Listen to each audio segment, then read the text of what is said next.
உறவுகளே, உங்கள் அனைவர் மீது இறைவன் சாந்தியும் சமாதானம் உண்டாகட்டும்.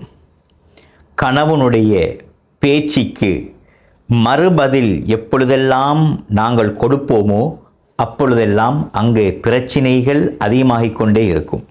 எனவே தான் சொல்லப்படுகிறது, மன் கசுர கலாமுஹு, எவனுடைய பேச்சு அதிகரிக்குமோ கசுர நதாமுஹு, அவனுடைய சஞ்சலங்கள், துன்பங்கள், பிரச்சனைகள் அதிகமாகும்.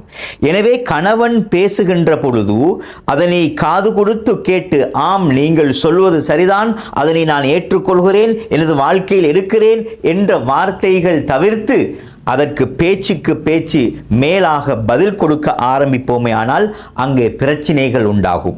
எப்பொழுது எந்த வீட்டிலே எந்நேரமும் பேசுகின்ற கணவன் பேசுகின்ற பேச்சுக்கெல்லாம் மனைவி பதில் கொடுக்க ஆரம்பிப்பாலோ அந்த வாழ்க்கையில் நிம்மதி இருக்காது, சந்தோஷம் இருக்காது, அங்கே பிரச்சனைகள் அதிகரித்து கொண்டே இருக்கும். எனவே கணவன் பேசுகின்ற பொழுது விடையளிக்க வேண்டிய ஒரு சில விஷயங்களுக்கு மாத்திரம் அந்த நேரத்திலே விடையளித்து விட்டு அதிகமாக நாங்கள் அவர் சொல்வதை கேட்டு, ஆம் நீங்கள் சொல்வது சரிதான், அதனை நான் ஏற்றுக்கொள்கிறேன், எனது வாழ்க்கையில் எடுத்துக்கொள்கிறேன் என்று சொல்வதில் தான் அந்த குடும்பத்துக்குள்ளே நிம்மதியும் சந்தோஷம் உருவாகும்.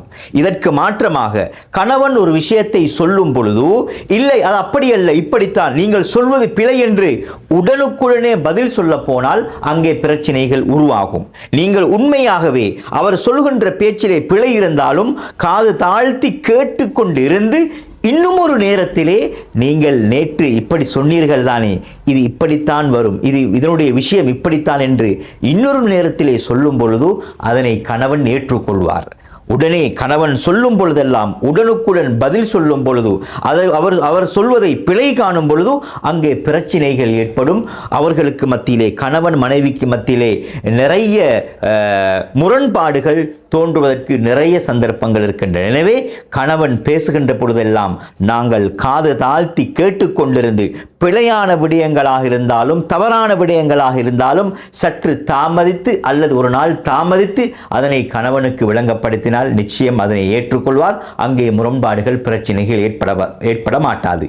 எனவே ஒவ்வொரு நாளும் ஒவ்வொரு சந்தர்ப்பமும் கணவன் பேசுகின்ற சொல்கின்ற விஷயத்தை காது தாழ்த்தி கேட்டு நீங்கள் சொல்வது சரிதான் என்று சொல்லிவிட்டு சென்று விட்டால் அங்கே வாழ்க்கையிலே முரண்பாடுகள் தவிர்க்கப்பட்டு நிம்மதியும் சந்தோஷமும் காதலும் அன்பும் அதிகரிக்க வாய்ப்பு நிறையவே இருக்கின்றன. ஜஸாக்குமுல்லாஹு கைரா. வஸ்ஸலாமு அலைக்கும் வரஹ்மத்துல்லாஹி வபரகாத்துஹு.